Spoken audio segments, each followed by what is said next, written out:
எப்படி வச்சிட்டு இருக்கிறது இந்த மனச? மனம் தானே துள்ளுகிறது, மனம் தானே ஆர்ப்பரிக்கிறது. இந்த போன் ஒண்ணு வந்திருக்குதுங்க. நான் செல்லமா அதை கொல்லிக்கட்டேன்னு கூப்பிடுவேன்.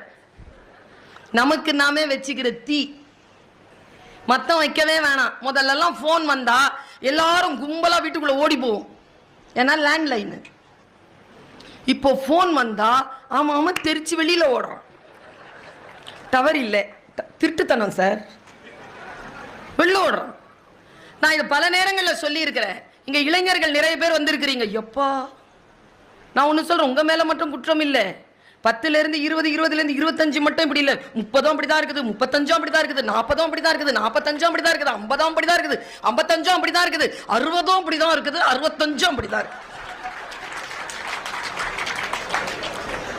ஒண்ணு கீழே விழுந்து கிடக்குது, ஆக்சிடென்ட். நான் நேரா போய் அந்த பிள்ளையை எடுத்து ULV மாதிரி கிடக்குது ரோட்ல. அதோடைய பேக் இருக்குது, காலேஜ் படிக்கிற பொண்ணு இப்படியே கிடக்குறா, மூச்சு வாங்குது. போனை கொடுன, போன் கொடு, ஹூங்குது. உனக்கு என்ன போன் கொடுத்தா என்ன? அவளை மீறி அந்த பேக்கை திறந்து போனை எடுத்தோம் பாருங்க, வலியை விட அதிர்ச்சிங்க கண்ணில். அப்பாவை கூப்பிடணும், அம்மாவை கூப்பிடணும், தர பாஸ்வேர்டு போட்டு வச்சிருக்கிறாங்களே. எப்பா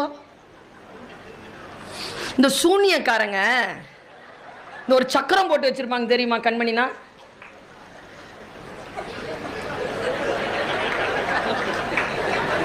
அது படுத்துக்கிட்டே போடுது. போட்டுட்டு அவங்க அப்பா அது ஆன் பண்ணி கொடுத்துட்டு அது பேச்சு ஆரம்பிச்ச உடனே அந்த போனை லாக் பண்ணிருச்சிங்க. அது மறுபடியும் நான் ஆன் பண்ணக்கூடாதுன்னு. இவ்வளோ கள்ளத்தனங்க. சில பேர் போனை காணாம போச்சுன்னா பர்சு காணாம போடுறதை விட அதிகமா தேடுறாங்க. குழந்தை காணோம் என்று காவல் நிலையத்தில் புகார் கொடுக்க வந்த பெண்ணின் இடது கையில் பத்திரமாக இருந்தது கைபேசி.